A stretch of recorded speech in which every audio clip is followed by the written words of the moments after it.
price of a channel of light fluid.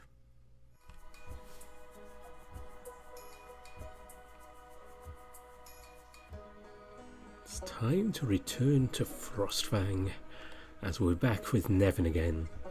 Yeah, Melbjorn got an update just a couple of days ago, so that's the one we're going to be playing now.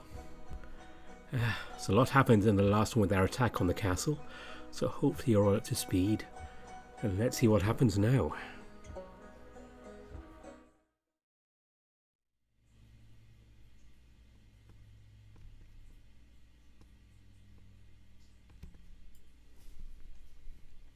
The prince's presence is definitely beneficial. It's much more pleasant when he's not in armour. Well, let's just say that instead of crashing into steel, I'm crashing into his muscular torso. But I'm not going to complain. It's only when I feel movement in the bed that I stretch out in my sleep. Ouch. The movement makes me feel aches and pains I didn't think I had. The prince is already up as I open my eyes, and he smiles at me as he puts on his clothes. You can't stay in bed, you know. You deserve to rest a little longer. Now that I'm awake, I don't think I'll be able to get back to sleep. While rubbing the back of his head, the bear shows an embarrassed look, and I must admit it's pretty cute. Sorry, I did my best not to move too much. But, since you're up, I was wondering if you'd like to have breakfast with me and... Oh, absolutely, yes. My dad. I can't help but wipe my eyes as I realise I was a little too quick on my answer. Don't you think that, given everything that's happened... I know, Aeon. The best thing is to get it over with as soon as possible. Whether he likes it or not, you're involved in our lives now, so you'll have to accept your presence by my side. I'm torn between appreciating what Melbjorn does for me and the fear of having to face his tiger and adoptive father for a second time in such a short time. But I've literally survived a monster, so I suppose I should keep things in perspective. And also, I think the prince doesn't want to be alone with Aeon. I imagine he was used to Lusk being there too. Well, nothing stopped me from giving it a try. But it's really to spend time with you. Maybe get some good food as well. I can't help but smile as I say those few words, in the hope that it helps the bear's mood. And from the smile on his face, I think I've hit the nail on the head. Aeon is more the type to eat simple dishes. Thus, on the other hand... I hear a slight creak in his voice as he lowers his gaze. Thus, really like to eat good things. Honeyed pork was his favourite. I leap to my paws and join the bear, wrapping my arm around him to bring him some warmth. How about some honeyed pork in his honour, We could even bring him some as soon as he's well enough to eat. If he ever is. I feel Melbjorn's hand closed around mine delicately, so I press myself against him a little more to offer him a hug. He's strong. I'm sure he'll pull through. The bear nods silently before detaching himself from me to finish dressing, and I do the same on my side. Then we join the king, who is ready at the table, devouring a piece of meat. When he looks up at me, the tiger pauses to finish his bite before questioning Melbjorn with his eyes. I'd like him to eat with us, if you don't mind. Well, it'd be rude of me to say no, now that he's here. I can feel the king forcing a smile. I do the same to maintain this very fragile agreement. After we've settled in, servants bring in all sorts of dishes. I have to say I'm not exactly sure what to have. Well, to cheer up Melbjorn, I'll have some of that honeyed pork. A tiny bit will do. Then for the rest... That salad looks pretty good to me. However, before I can get anything into my mouth, the tiger looks up to address his son. Lusk is in a stable condition for now. He won't die, even if he's still unconscious. Even though Melbjorn is doing his best to conceal his emotions, I can see a hint of relief in his eyes. That's reassuring. And Gilliant? It's almost the same, except that he has shown some signs of consciousness. He should be up and about in a good week, if all goes well. In the meantime, I'd like you to temporarily take over his command of the guard. Isn't there anyone else who can handle it? Not someone I can trust completely. Besides, you know as well as I do that Gillian wouldn't like to learn he's been replaced, even if only for a week. Well, Rowan could have replaced him, if only he'd survived. Aeon nods silently for devouring another piece of meat. Then, after a moment, he resumes the conversation. It's unusual that the ballista can be turned towards the inside of the courtyard. It wasn't planned that way. I'm the one who made some last-minute modifications. Clever and dangerous. But why? We knew there were enemies within our walls, so I wanted to prepare a little surprise for them in case they tried something. Only, I didn't know Vekad would be that enemy. It's lucky no one used them against us. A brief silence ensues as Melbjorn lowers his gaze to his plate and his ears drop. I give Aeon as reproachful a look as I can muster, and he doesn't understand in the moment, so I turn my gaze back to the bear before returning to the tiger. The latter then realises his blunder and clears his throat. There would definitely have been more deaths if you hadn't done that, though. The bear's ears perk up, then he glances at the tiger, who smiles at him. Here I am playing the family diplomat now. Oh, by the way, how was the night? I hope Vekad wasn't too agitated. Tenok kept an eye on him, but it wasn't easy. Apparently he's been particularly noisy. I hope you have an idea of what we should do with him, Melbjorn. Remember, he's your responsibility now. I'll think of something. Am I allowed to visit him? This time both of them turn to me with panicked looks on their faces. Surely not. This is a bad idea. Hey, we've got to try and communicate with him if we want to find a solution, don't we? You are clearly his target, so it's best you stay away from him. If we need to communicate, someone else will take care of it. And not to mention we don't know exactly how tightly we've got him, and how willingly he stays in our prisons. I do my best not to sigh as I nibble on a tomato. For a moment Aeon opens his mouth, then I see him hesitate as he watches me. Tenok's brother should be arriving soon. I'd like him to be welcome, as he should be. As a potential heir to the Empire, you mean? What? I didn't want to say it out loud, but yes. Eric would have known sooner or later anyway. Wait, does that mean Tenok is also an heir? Indeed, he's even the main heir, actually. I imagine there's a reason to hide it. But then, does that mean that he lied to me when he told me why he was here? His whole ambassador work stuff, and also that thing about controlling his brand. It's more complicated than that, but let's just say that his presence here is a mutually beneficial decision. He really does have control issues over his brand, and he serves our direct link to the Empire. So he didn't lie to you, per se, no. But the presence of Kazal's heir in our lands is also a way of ensuring that this alliance holds for as long as he's with us. So what? Is he some kind of hostage? No, he can leave whenever he likes. We mainly want to make sure that when he becomes Emperor, he'll know to remember his treatment within our walls. If he becomes Emperor. Although he's the favourite, a lack of control over his brand could lead him having to make way for his brother. So, you're playing both sides by inviting him too? Well, it's more of a short diplomatic visit, not a long stay. But if we can make sure we have Kazal's support, whoever the heir, I won't turn down the opportunity. The downside is that Tenok is likely to take it personally. I'm sure he'll understand that it's part of the game.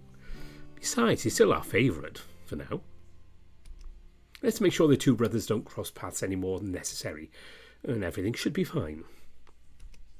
Well, we have another problem to discuss, don't we?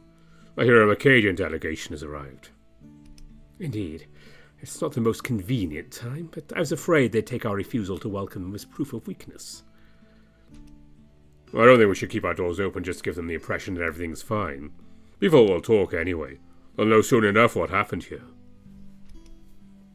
Which also means that idea of making this slaughter look like an attack from Mechad will have to wait. For as long as they're here, anyway. The king and his son are so caught up in the conversation they don't see me reacting. And I have to admit that it's convenient, because I'm absolutely flabbergasted by what I've just heard. Wait, were you really going to do that? That was one of the solutions we considered, yes.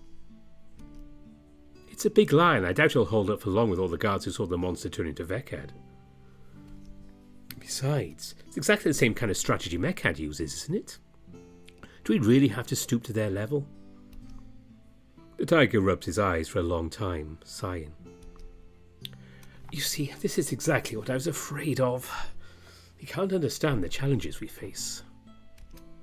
He can understand if we explain it to him. This time the bear plants his gaze in mine. I understand it's the prince speaking, not Melbjorn. If we follow the path of truth, Vekad will have to be executed. Putting the weight of this attack on Mechad's shoulders clears him in part of what happened. It makes him a tool and not a perpetrator. There's no victory to be found in what happened. All we can do is salvage what can be salvaged. And if we don't play that game, believe me, Mechad will play it for us.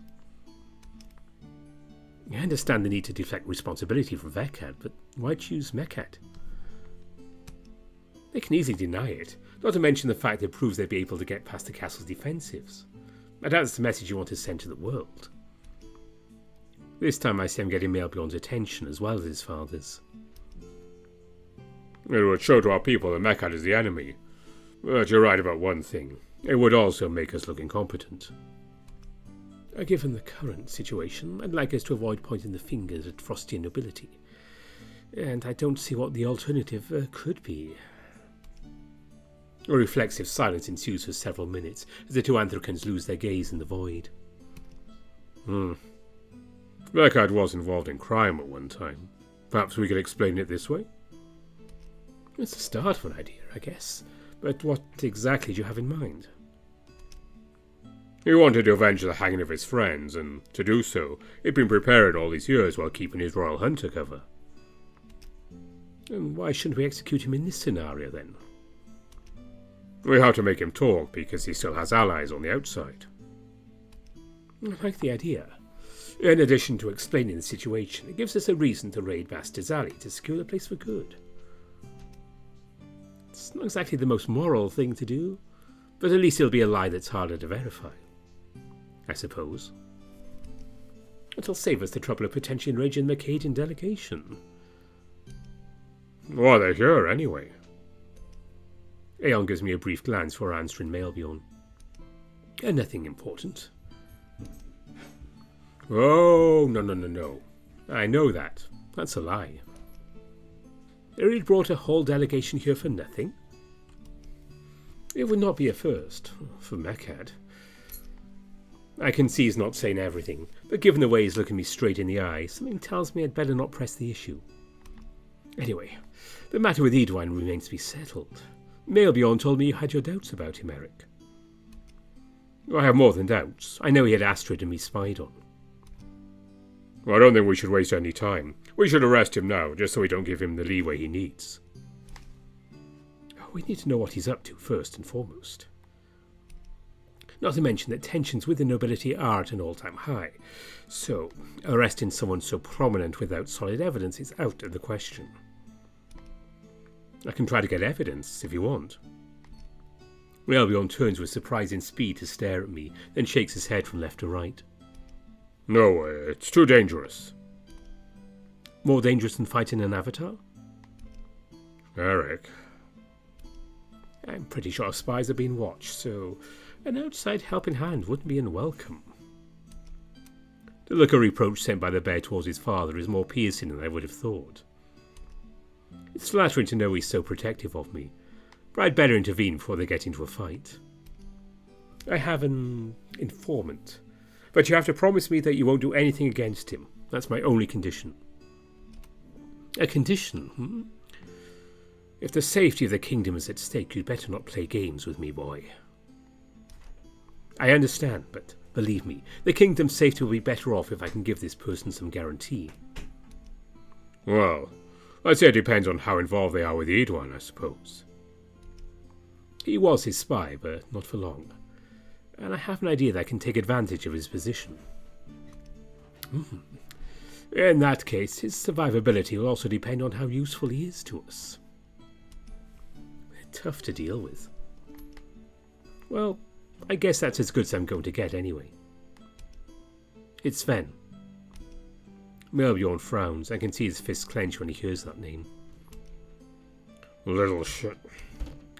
He pauses before uttering these words, then blows out a long sigh in an attempt to calm down. I knew I should have snapped his neck when I had the chance.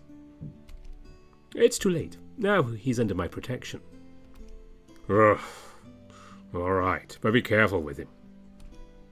Edwin must be pretty desperate if he needs to enlist Sven's help, given how recent he's been here. And that old squirrel's anything but impatient, usually. If you plan to turn the weasel against him, you'd better be careful, like Melbjorn said. I doubt he'll trust him blindly. I don't intend to ask him to gather information about Edwin, don't worry. On the other hand, maybe Sven could keep him busy while I search his office. Egil watches Melbjorn, who sighs again, looking away. I can't allow it. If anything happens to you. That's what being a king is all about, Melbjorn. Sometimes you have to make tough decisions and involve people you care about. Well, I'm up for it. I've never been so eager to help after what happened yesterday. It made me realise I can't just stand by. What if there's a threat? I'll run away as fast as my little legs can carry me. The desperation in the bear's eyes would almost make me give up on this plan, if I weren't certain that what I'm doing was necessary for our common good. All right. But at the slightest bad sign, you back off. Understood? Understood. With that, Aeon taps the table before standing up. Good. Eric, keep us informed of your progress. I'd like to be as quick as possible. We can't afford to let a potential enemy operate within our walls. Melbjorn, I'll leave you in charge of the cremation ceremony for our soldiers. Those who survived will appreciate your presence by their side. Until we recruit more guards, I brought warriors from our army, and we'll keep our gates closed to future visitors until our issues are resolved. This Mercadian delegation will be the last to enter until further notice, all right? Very well. The king nods silently, finally leaving us alone. Don't listen to what he says about Edwin. Caution is more important than haste. Don't worry. I knew how to stand up to Vekad, so I'll be fine against this shriveled old squirrel. I take one last look behind me to make sure the king's gone, for I slip a hand over the prince's. Besides, you trained me a bit, didn't you? With you and Gillian as mentors, I've got nothing to worry about. At my words, the bear can't help but let out a slight laugh as he takes my hand between his. If anything happens to you... Nothing will happen to me. I'm sure Tess is too afraid of being attacked by a gigantic bear in armour to touch a single tuft of fur on my head. In order to reassure Melbjorn, I smile at him while getting lost in his gaze. This rumbling in my belly and this feeling of lightness. I must admit I haven't felt so in love in a long time. But the bear finally pulls back, clearing his throat in embarrassment, yet he still manages to smile at me. You haven't even finished your meal. Well, it's kind of complicated with everything you say to each other. Are all of your family dinners strategic meetings? Practically all of them, yes. Especially with Lusk. He sighs again, and spurred on by sudden impulse, I place a kiss on his muzzle. Let's make sure he comes back to this table with a tidy kingdom then, You're right. It's the only way to honour him, for now. Then the bear straightens and stretches. Looks like we both have a busy day ahead of us. Take care and good luck with Sven. And good luck with whatever you have to do. He pats me on the shoulder with a smirk before walking out, leaving me alone with my thoughts. Sven won't be my priority for the day. Besides, with any luck, I'll bump into him in the corridors. But first I need to find Akhet to reassure him. After all, he's probably scared to death for me. I don't even have time to reach the Falcon's quarters when he jumps at me at the turn of the corridor, hugging me with a strength I didn't know he had. And then come all the aches and pains that pull on my muscles. Ouch, ouch, ouch, Hackett! The bird steps back with embarrassment before taking my hands in his talons. I've been worried about you. Why didn't you come sooner? I'm sorry, Birdie, but it's hard to explain. I think my head says more than my words, since Hackett pulls me by the arm to drag me into his room without giving me a moment's choice. Yeah. Come on in.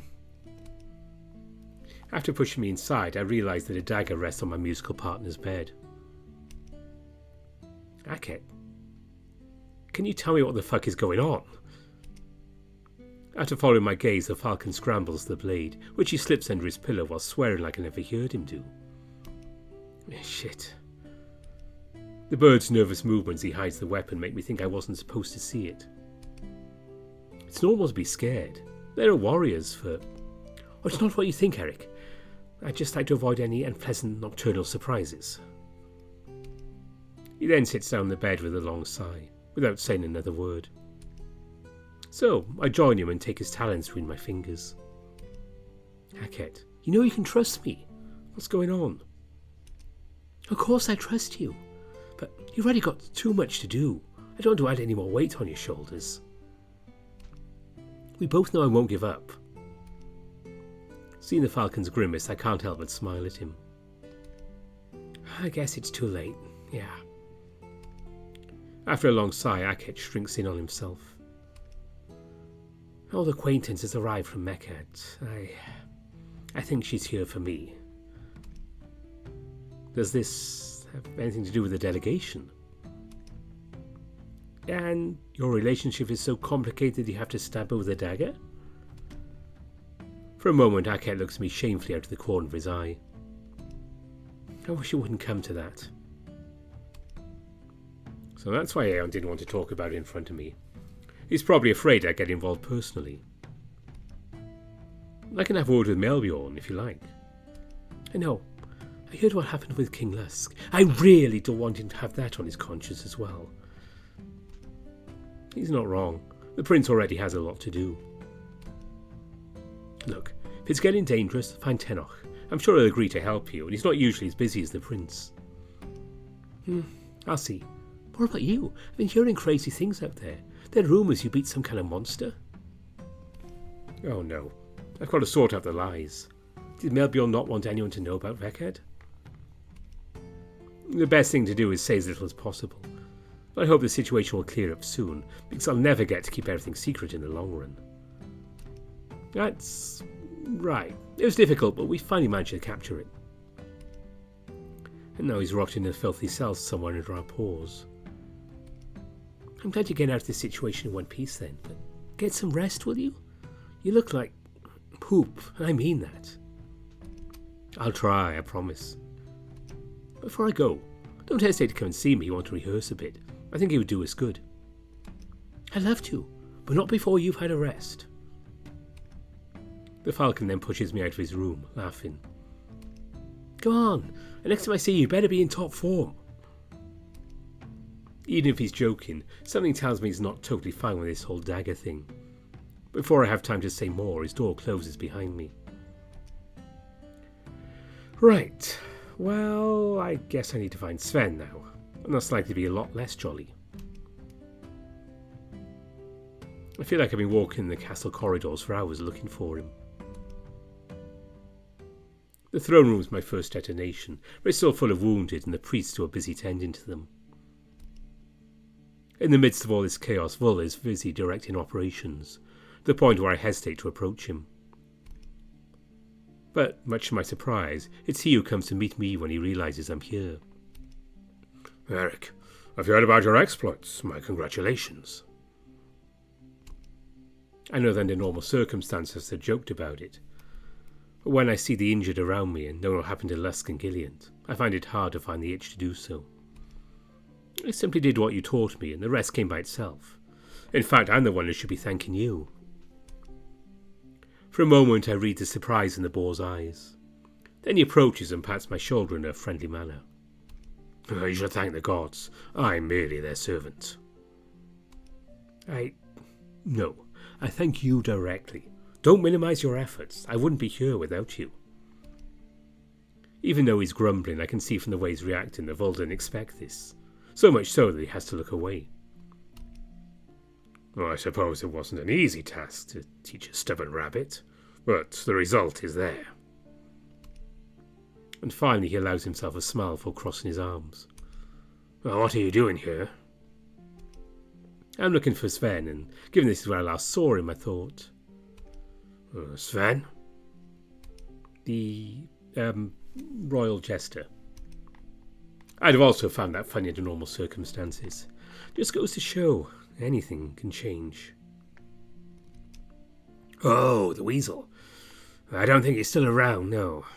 The Anthracans remained unscathed after the attack and returned to their quarters for the most part. I see. Vol wanders off for a moment to give a few instructions to some priests, and I notice the wounded Anthracan is approaching. A young fox still encased in his armour, has his eyes fixed on the ceiling.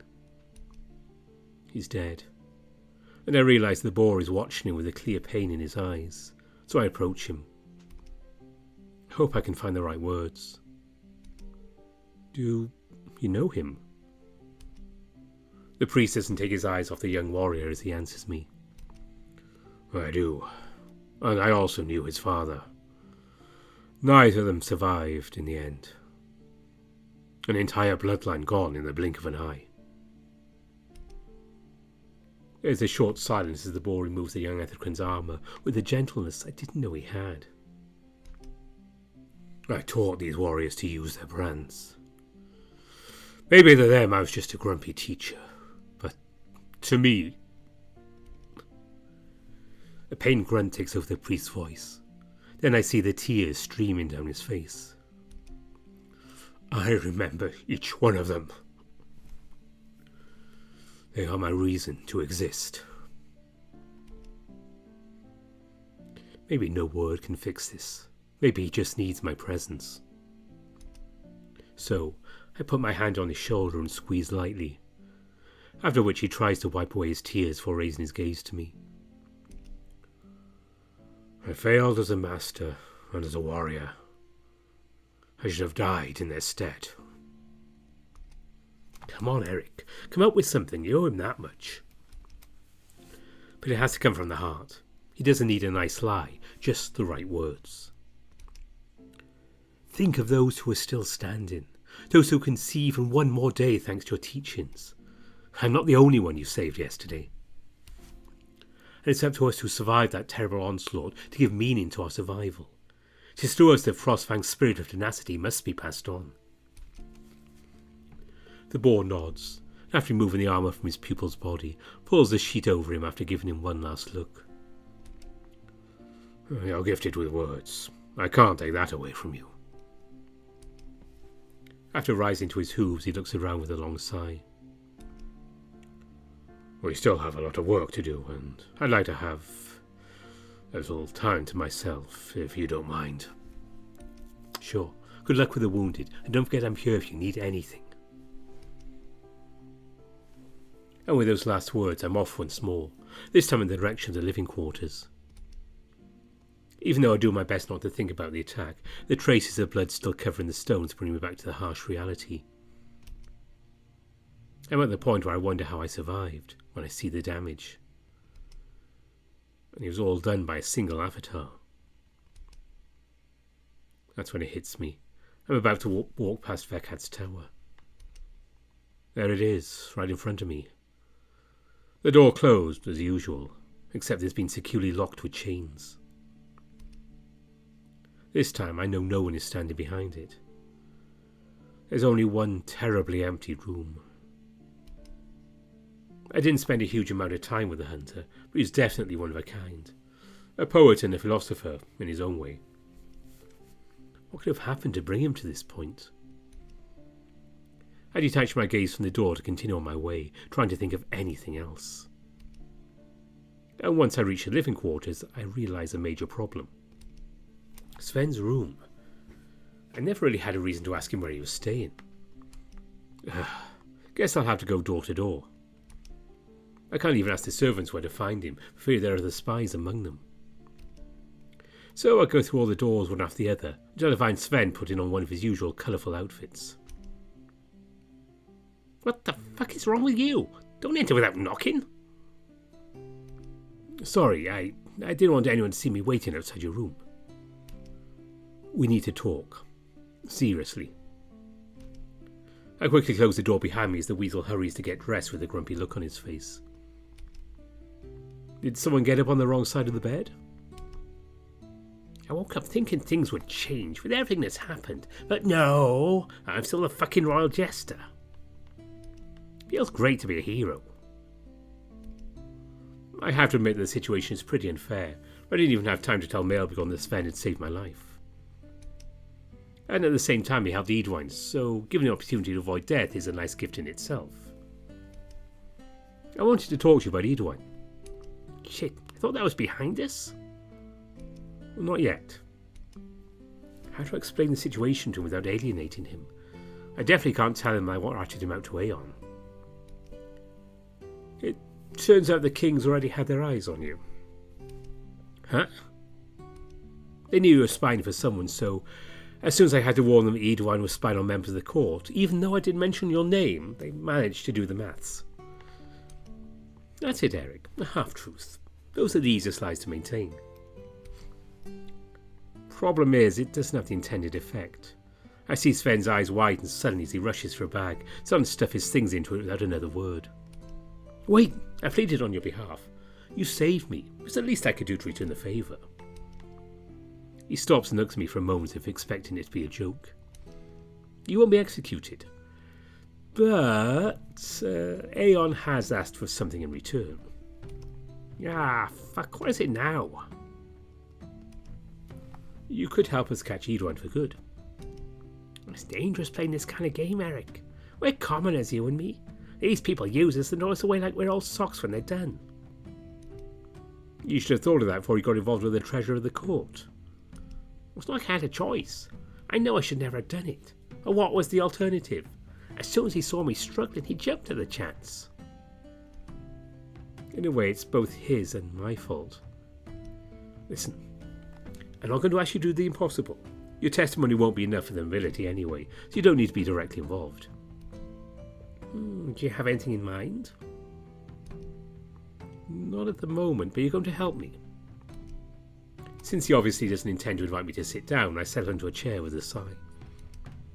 Do you have any idea where he might be hiding important information? Well, he spends a lot of time in his office. That's where he used to receive me, and no one enters without an invitation. Does he ever leave it? Yeah, maybe to sleep, or when there are council meetings or stuff like that. Other than that, well, not really. He gets his food brought into his office, and he works there constantly. And what kind of information were you supposed to bring him exactly? He wanted me to bring back everything I heard about you, even the most insignificant stuff. I see. Guess it's convenient for him that you didn't know what details were of interest to him. We'll have to find a way to get him away from his office. But to do that we'll need some kind of bait. Something big enough to give him the appetite to get out. Preferably he shouldn't be alive in case he had the spies able to confirm or deny. And much to my dismay, I think I have that exact kind of information right at hand. You're going to send him a message explaining you think you're being followed, and the best thing to do is for you to see each other outside his office. The idea is to make it look like an improvised meeting, to give him the information without alerting the non-existent spy who's following you. If I tell him I'm being followed, you won't want to meet me. You'll have to make him understand that it's urgent and he won't have any other opportunity to get this information. You're asking a lot of me. Plus, he'll just tell me to send him the information by letter. No, the information will be so important it'd be irresponsible to send it by letter, obviously. Wouldn't it be more irresponsible to discuss it in public? Well, not exactly in public. King Lusk's gardens have some very discreet spots, without being too secret either. It's normal for people to gather there. Yeah, and what am I supposed to say to him? I take a deep breath while uttering these few words. You will tell him that I have an affair with the prince. I see Sven's jaw drop, and he leans over to speak in a sort of whisper. Is it true? Is it just an invention? You don't need to know if it is or not. Ah, so it's true. And here I thought I was joking by insulting you about it. I'd like you to avoid commenting on the situation. I understand better why you're helping the royals now. I cast a brooding glance at the sneering wheels before continuing. Do you really think this will be interesting enough information for Edwine?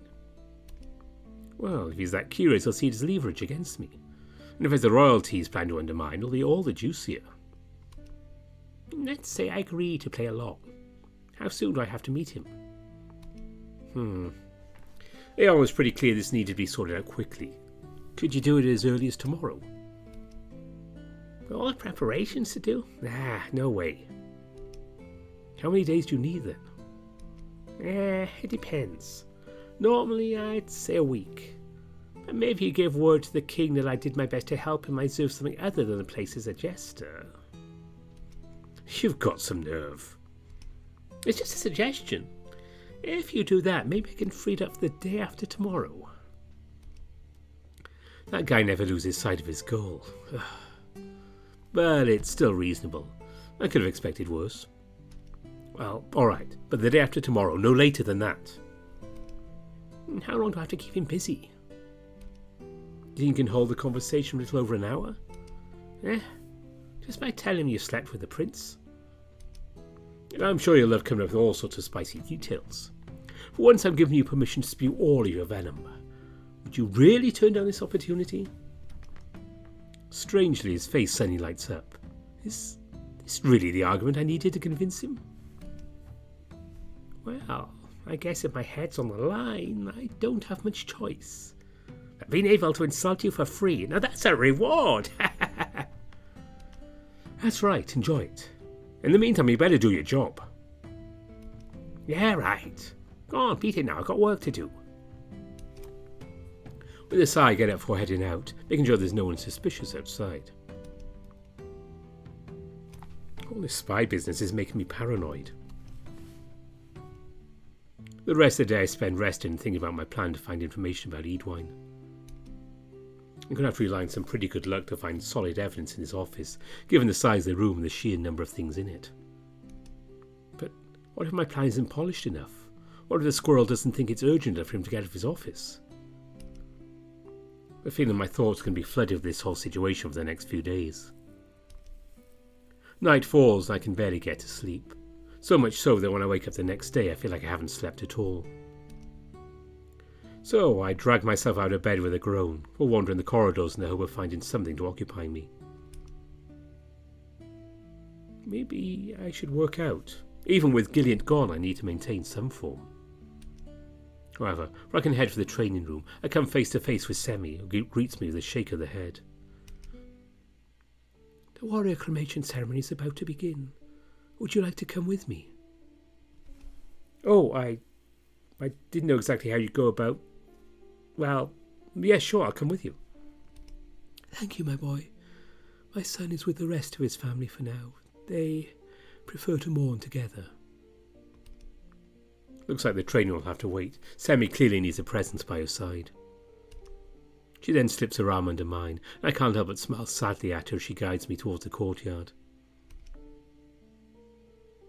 It's crowded, mainly by Melbjorn and his warriors who are wearing the guard uniform. Looking at them, I realize there are a lot of new faces, probably because of all the deaths. For a moment, I have the strange impression I know some of them, like a sort of déjà vu. But this thought is quickly swept away by what I see next. A large structure of wood and straw has been set up here, and the almost naked bodies of fallen soldiers have been placed at regular intervals on the beams. After walking around it, Semi and I position ourselves so we're in view of Rowan's body. He almost looks peaceful compared to the last time I saw him. All the blood has been cleaned away, and his wounds appear to have been closed. Glancing out of the corner of my eye at Semi, I can hardly tell how much sadness is eating away at her. A few prayers in Old Frostian are chanted, then priests of Argon shoot flames from their torches to set the pyre ablaze. In total silence we watch the wood being consumed. then the bodies with it. The thought that this might be the last time I see the snow leopard's face twists my guts as the flames grow ever larger. Then he disappears. I bite my lips to keep from shedding a tear, all the while thinking how ridiculous it would be if I were to cry while Semi is simply there, looking impassive. But her hand tightens on my arm, and somehow I think it's just her way of getting through the grief. So we just stand there. If there's nothing left but the flames, the unpleasant smell of burnt flesh reaching my nose, I intend to accompany her to the end of it. Once everything has been devoured by fire and the structure collapses in on itself, the fennec turns to me and tilts her head slightly. "Thank you for being here, Eric. Would you mind accompanying me to my room now?" After a brief nod, we go back into the castle, surrounded by the hubbub caused by those attending the ceremony. But once in the quiet of the Mistress Spy's room, she sighs as she sits down. "You realise I'll have to claim revenge for what happened, eventually, don't you?" Before I have time to answer anything, the fennec raises her hand to interrupt me. "At my age, I don't have much reason to live anymore, you know. Actually, I only have two. My family and my desire for revenge. Those who touch the former will be sure to experience the latter." As she uttered these words, the old lady pulls out a dagger, the edge of which she caresses with the tip of her claw. "After losing Rowan, this second reason has only taken up a little more room in my heart." Her voice breaks slightly as she loses her gaze in the reflection of the dagger. "I know you want Vecca to live, but I'll have his head one way or another." I can only gulp as I meet the fennec's cold gaze. So, this is her way of getting through grief. How do I deal with it? He can still be useful to the kingdom. I'll make sure he is. "It's not enough to quench my thirst, Eric. Far from it. You've always worked for the good of the kingdom, I know it. Just do it once more. Besides, you still have a family, don't you? You can think of your future by their side, rather than avenging the dead." She only answers with a sigh, her eyes lowered. After a long silence spent watching Semi turn the blade every which way, I settle into an armchair, trying to capture her attention with my gaze. But before I have time to say anything, the fennec speaks. "We have an expression in Mecca in the language of my tribe, or at least what was left of it back when I was still serving a master. Issu Sa Usu Mu. This phrase more or less means, 'I'll drag you with me into the sand.' It's both a threat and a promise. The Akkadian desert devours everything, from animals to gods. History itself disappears beneath the sand. By uttering these words, we swear an oath to annihilate not only our enemies, but also their existence, the slightest trace of their presence on these lands. I make this promise every day to those who make Mecca and Frostfang bleed. But I didn't think the enemy would come from within. I didn't even see it coming." "Nobody saw it coming, Semi. No one could have seen it coming." "Yes, I could have. If my eyes hadn't been focused elsewhere, I would have noticed something was wrong with him. But Mecca never ceases to be a thorn in our side." It's obvious that she needs an enemy, especially in this moment of suffering. It's not reason that speaks in the words Semi utters, but the pain of having lost a loved one. "You don't have to bear the responsibility for Rowan's death." "No, I don't. But I do bear the responsibility of avenging it." "And if he dies, then what? None of this will stop Mechad." "Maybe. But Rowan spent his life fighting for this kingdom and against its opponents. There's no better way to do him justice than by eliminating the one who killed him. Our enemies take and take again. Don't you think it's time we took from them for once?" The fennec's piercing gaze finally raises to look at me, I can hear in her voice as sadness has given way to anger. "I'm not sure. Not at any cost, anyway. The only cost I have to give is the cost of my life. And what's its value if I find myself unable to defend my own family? Honestly, I don't know what to say to appease Semi. Her anger is justified, but I'm afraid it's directed at the wrong person. But who am I to tell her who she should or shouldn't blame? Lusk is in a coma and Melbjorn still has to learn. I think he would benefit from having you by his side. You're his only trusted figure have been in touch with power for so long. The prince could benefit greatly from your experience, you know. While scouring, the Fennec loses her gaze on the wall behind me, and she growls. Right now I need to lose myself in alcohol, so get out of here.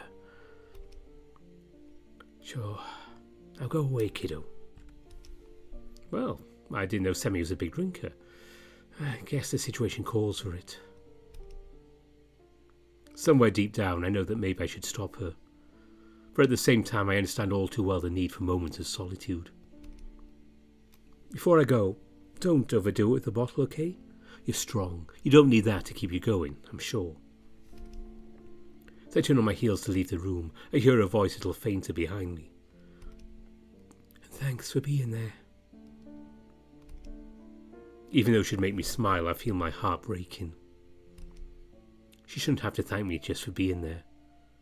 She has as much right to my presence as anyone else. So, in a fit of emotion, I turn and rush over to her and take her in my arms. Despite her initial surprise, she hugs me back, and I feel her body twitch rhythmically before her cries reach my ears. In this moment, it feels as if all the foundations on which my new life is built, the ones I thought so solid, may have been irreparably shattered overnight. And it's up to me to ensure that we get through this difficult time. Finally, we pull away before looking at each other silently, our eyes misty with tears. Now go away and for good this time. I really need that rest. I think we all need it. So I nod before stepping outside and closing the door behind me, my heart a little heavier. I spend the afternoon training as Gillian taught me, and I have to say it's a great way to let off some steam. Of course, the thoughts are still there, but throwing a few jabs at a training dummy turns all of these emotions into something useful. Then, in the evening when it's time to eat, I take the opportunity to go to the kitchen to get a sharp knife. I'm not going to sneak up to Edwine's office with my rapier. That would be far too conspicuous. And it's out of the question going totally unarmed. I have to be prepared for every eventuality. Fortunately, the cooks are used to seeing me come and go, so they pay no attention to me when I slip the blade under my cloak. Next destination, the laundry racks. I need to find one of the servants' outfits that come and go from the archive room in order to cross it to reach the squirrel's office. Unfortunately, by the time I arrive, the workers are already putting the clothes into wooden bins. I won't be able to get close enough to steal them. Well, looks like we're going to have to put your incredible charms to good use, Eric. Among the servants, I spot a rabbit who seems to be having trouble with her bin. Perfect target. So I approach her with my most seductive air, helping her to carry the bin. Where are we going with this? At first the rabbit smiles. That smile disappears as soon as she sets her eyes on me. Oh, no. This isn't worthy of you, my lord. Let me do it. She's almost pushing me away. I'm holding on. Maybe it won't be as easy as it looks. Not worthy of me? I come from the streets, you know. We're not that different. Well, you can come from the streets if you like. We aren't out there anymore. So put the bin down. Listen, carrying that bin won't kill me. The truth is the bin is starting to weigh heavily on my arms. I understand better why she was struggling with it. But outwardly I still try to look proud. You're a lord. You got no business handling laundry, I tell you. While she's talking, I take a look at the contents of the bin. And it turns out that one of the outfits I was looking for is in it. Perfect. It'd be a shame to struggle that much for a bunch of underwear. Listen, King Aeon himself has asked for this particular bin, so I intend to take it to him. The line may be a bit big, but I'm afraid this argument will draw too much attention, so this is the only way to end it quickly. What the? Hilaria, what's the king want from my laundry? Well, he wants to check the quality of the fabrics. It doesn't matter if it's a lie that's easy to uncover. The important part, it lasts as long as I use this outfit. After that, nothing matters. Some of the servants complained their clothes made them itch, and the king specifically asked me to bring him some samples. Well, it's true the clothes aren't great. Deep down, I hope I didn't start any uprising of the common folk with a simple comment about the quality of the fabrics. Come on, Eric. Don't be ridiculous. After all, small actions with disastrous consequences have never happened before. Yeah, alright, take the pin. But you'd better bring it back to me later. I get a slap on the wrist if you don't. Thank you very much. I'll bring it back, I promise. On that note, I'm off to my room for grabbing the outfit in the hope that it fits. And it's too big. Well, with a few adjustments, it should fit. Not ideal, but doable. But for now, I've earned a little rest. So I lie back on the bed with a sigh, my head full of ideas and possibilities. But eventually I manage to fall asleep. It's not until the next morning I'm awakened by knocks on my door. And it's when I try to get up that I realise I'm still fully dressed and don't have time to wash at all. I'm coming! When I open the door I find Sven looking around nervously. So I pull him inside before closing the door behind him. No one followed you? Not that I know of. I did manage to get an appointment with Edwin outside his office. I'll be in the gardens this afternoon, as planned. Perfect. I'm counting on you to keep him with you as long as possible. Yeah, it's not going to be easy, but I'll try. As Sven prepares to leave, I grab him by the arm for offering my frankest smile. Thank you for everything. I promise I'll tell the king. Yeah, well, you're welcome. What's your ass? Don't worry about me. And this time I let him go with a long sigh. Showtime. First I strip off my chainmail. I'll have to travel light this time. An armoured servant doesn't go unnoticed. Then I put on several layers of clothing to conceal the glow of my brand, in case I need to use it quickly. And finally, over these layers, I put on the servant's outfit after roughly fitting to my size. Then I fold my ears to get them under the hood. Upon inspecting myself in the mirror, I find it convincing enough. Not as stylish as what I'm used to wearing, but it should do for an undercover mission. Now, all I have to do is wait. And it's long. Very long. And a bit stressful too. But finally, the afternoon arrives, so I make my final preparations. After slipping my knife under the outfit, I rest my head against the door until I hear no more footsteps. Then I step outside to rush to a little corner of the wall near the archives. I notice it's the least frequented part of the corridor. The line of servants stretching from the treasurer's archives rushes down from the staircase.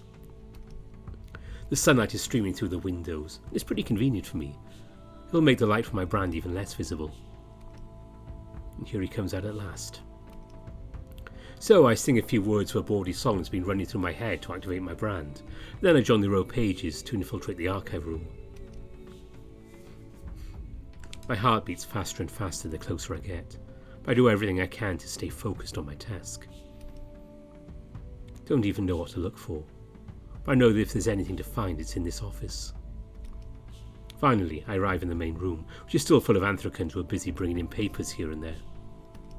So, to fit in better, I grab a stack without even knowing where it's supposed to go, while moving closer and closer to the office door. Looks like it's working. Oh, I don't have the key. I'd totally forgotten about that part. Looking around, I see that one of the windows opens onto a balcony connected to the office. Oh no, no, no, no. Not the heights, for NeveN's sake. But before I have time to consider that option, a cat fox emerges from the office. This is probably the first divine intervention that's worked in my favour. So I rush towards the anthracan, keeping my head down to hide my face as much as possible, while doing my best to speak in a different voice, emphasising the low tones. Lord, Edwin has forgotten something in his office. I must get it to him quickly. With my head down, I can't see the fox's expression. The sigh he lets out for addressing me lets me know he's annoyed. Be quick. My voice sounds familiar. I look up for a moment. The fox has already moved away, and all I see is a little bird made of shadow fluttering around him. Strange. What's he doing in there with that Edwine? No time to think about that. My mission, quickly. I enter the room without waiting any longer, closing the door behind me, and I start frantically looking around. Where should I even start? Probably his desk. My heart is beating faster and faster as I hurry through every drawer to take a quick look at every piece of paper in there. Account records, title deeds. Suddenly the door opens as 3 huge anthracans enter the room, and in the moment I freeze in front of them. They look at me but don't seem surprised by my presence. Then Edwine enters and closes the door behind him. It's not very polite to enter someone's office uninvited. I've come to fetch a document of the prince, and as we speak, the squirrel guards pull a bag from the corner of the room and take out weapons. One of them, a boar, grabs a crossbow and notches a bolt in it. Is that why you tried to lure me at my office? Didn't you think I'd find that unusual? We can still talk, Edwine. Yeah, to say what? Sing even one word and you'll die. At least he doesn't know my brand is activated. While the boar aims me with his crossbow, the other 2 go round me with swords, trying to get me surrounded. I can't let them do it. In one swift movement I draw my knife, but the bolt hits me in the throat and I collapse. My vision darkens as I struggle to breathe. Then, in desperation, I pull on the shaft of the bolt. But the pain is too much, and a heavy sleep takes me. It's not very polite to enter someone's office uninvited. Here I stand again, facing Edwine just before they draw their weapons. My heart is beating like never before, as I still feel the death that just hit me. It's like the other day, when the ceiling collapsed on me. I have the opportunity to change things. Someone is left speechless. Well, not for long. Make him talk. As before, the big guys grab their weapons. What am I going to do? Come on, think, Eric. The boar is aiming at me again. I know if I pull out my knife, he'll shoot straight at my throat. But at the speed the others are approaching me, I better think of something, and fast. Fuck. No, I can't get captured. It's better that I die. So again, I pull out my knife to see myself die the same way. It's not very polite to enter someone's office uninvited. I blink and gasp, still in shock but still alive. It looks like what you're doing is weighing on you. Do you want to share something with us? There are several solutions open to me if I want to take care of his guards. I'm starting to see a new possibility. What if I took the opportunity to get him talking? Wait, I know you want to kill me. With that, the guards threaten me again, but I insist on talking to Edwine. At least tell me what you're up to so I can leave with a clear mind. Yeah. Oh, that's going to repeat in case you manage to get out of this situation.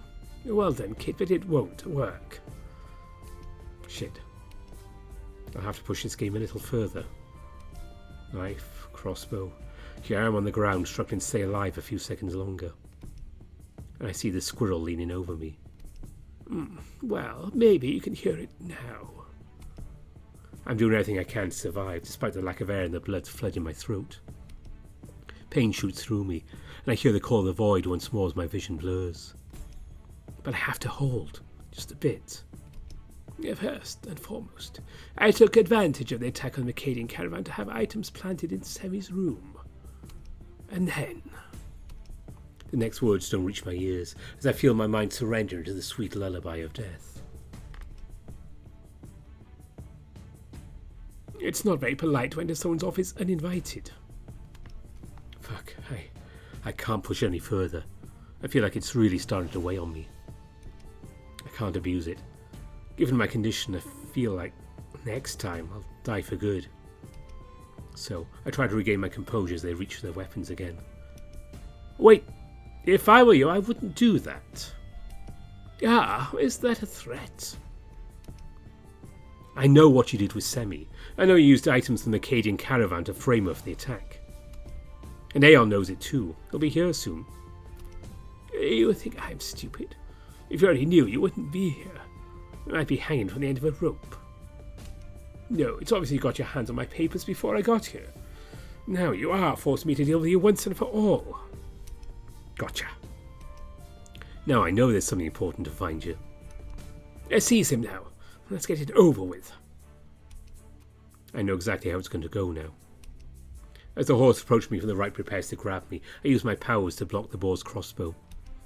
Then I pull out my knife and stab the horse in the belly, and he seems as surprised as his colleague who's frantically pulling the trigger of his weapon. In a second, I turn the blade in my opponent's stomach to force him to shift slightly in front of me, then I release my powers. The bolt goes off straight into the horse's back as I withdraw my dagger, turning my gaze the other Anthracan on my left, a wolf. You amateurs! Kill him! As he strikes me with his sword, I block it, then take advantage of the surprise to slash his belly. But it's not enough to kill him. With his guts hanging, he lets go of his weapon and punches me in the stomach, nearly bending me in two. Because of the pain, my knife slips from my fingers, and I fumble to try to grab hold of it. Shit. But the wolf doesn't give me time to retrieve it. He grabs my throat and starts strangling me, ignoring the loss of his own insides. Yeah, I gotta hit where it hurts. Caught up in the frenzy of the fight, I shove my hand as far as I can into his wound and pull whatever I grab first. It doesn't take long for the guard to release his grip on me in the face of the intense pain he seems to be experiencing as he finally passes out. Meanwhile, the boar has practically finished notching a second bolt. Quick, something. There's a stack of blank papers on Edwine's desk. I grab hold of them and send them flying before blocking them with my powers the second the projectile launches off, immediately crashing down against its ephemeral wall.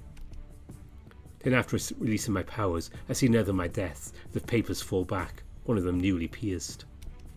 I won't last much longer. With what strength I have left, I suddenly duck down to pick up my dagger before charging the crossbowman. When he's about to draw his sword, I block it again before slashing deep into his neck, forcing him to keep his hands on the wound as blood drips from between his fingers. Then I turn to Edwine, who's frozen by everything that's happened. All of the adrenaline in me would almost drive me to kill him, but my mind is stronger. I should keep him alive, to find out more. So I grab him by the collar and push him towards the desk, causing him to stumble to the floor. Wait! For a moment, look at this old harmless Anthracan in such a vulnerable position. I feel like I'm seeing my grandfather again. What am I doing? Surrender, now! Yeah, all right. He raises his hands in the air, so I take the opportunity to catch my breath. It's only now that I realise I'm shaking and covered in blood. Something's wrong. Edwine doesn't have his eyes on me. He's looking behind me, and I can hear a crackling sound. Turning around, I see a candle whose flame has intensified to the point where it's set an entire shelf on fire. A gust of wind blows through the room even though the windows are closed, and it's so strong the flames spread all around me. In a matter of seconds, I found myself surrounded by a raging fire. Why? The old Anthracan is seized with a fit of giggles and almost makes him choke as the smoke begins to reach us. If I'm not buried, no one will have to bring flowers. This is madness. Looking all around me, I realize there's no way out. Neither the archive and balcony doors, nor the windows are accessible to me from where I am. My head is spinning. I'm going to... Something wraps around me. When I look down, I can see an arm made of shadows. And I'm yanked back through the flames with the smiling, crazy-looking squirrel as my last glimpse. Then I hear his voice. Eric! His powerful arms grabbed me, and I found myself in the archive, surrounded by a whole troop of guards in addition to the prince. Brands of Fury, in position.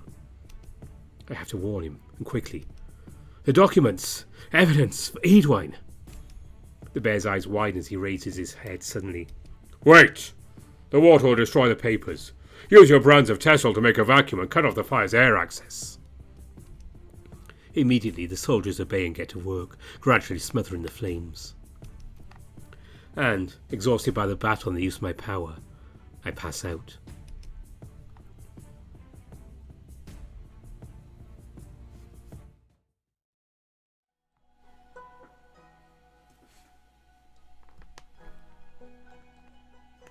That's an ending to a build.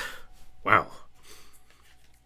Yes, that's definitely one I've really enjoyed reading through. I've done it twice in the past couple of days because I have to know what I'm facing in these, and it was just as good the second time around. So I hope you've enjoyed this video.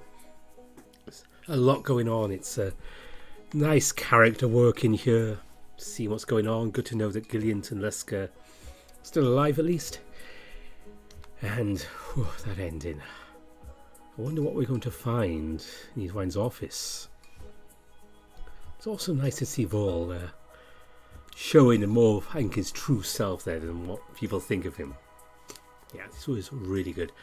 Don't forget that there are other routes in NeveN you can do on your own time. It's on Itch.io, and also they have a Patreon, which I'll put the link to in the description. They also have a Discord, and you can follow them on Blue Sky as well. So yeah, lots of things going on with NeveN and ways to get involved. Though if you can afford it, definitely the Patreon. It costs a lot of money to do these things. So what else is going on? Well, next Saturday it is After Class. Yes, it actually came out a couple of weeks ago. I've been way too busy. I didn't even realise there was a public build. So we're going to be doing that next weekend. Change the schedule. We're rounding off the month with Moonfire: A Seeker's Saga, the first part of the finale of that story. And there might be a short Spectrum of Hybrids popping in sometime this week, maybe. I'm going to see how things are going. I'm just busy, and I'm have what's the date here? About 2 weeks to finish a project I'm working on, which if you're on my Discord you'll know a little bit about that. Not much, I'm not sharing too much, but I'm doing something fun. But it's a solo project, and I have coding to do in the next 2 weeks. So yeah, we'll see how all that goes, and see if I can get around to doing that short Spectrum of Hybrids, but I'll get to it as soon as I can. But we are guaranteed After Class next week. And I mentioned my Discord. That's for members of my Patreon and my top patrons. Yeah, you know I have to find some way to link to this. Special thanks to Omar, Rafu, Spiderling, Smuto, Tigercup, Aramantarasu, Opus Need Coffee, Ali Bear, Greylock, Lark Huskerton, Gracious Yevon, Andy Peng, Aaron Fox, Bastian, Bieker, Brian Hall, Cobus Visser, Dissonance, Zexac, Grizz, Harvest Mouse Productions, Evan King, Kartek, Mac Kenya, and Mario Cervantes. And also thanks to all my other patrons for supporting the channel. I really do appreciate what you do. And also thanks to the NeveN team for making this. Don't know what I've been doing for the past couple of hours or so if I wasn't doing this, but probably wouldn't have been that much fun. So until next week with Spectrum of Hybrids or After Class, depending on what I get to. Thanks for watching, and we will be back to NeveN when Mailboon gets another update. I'm totally up to date with them now, so watch out for that. Thanks for watching, and bye for now.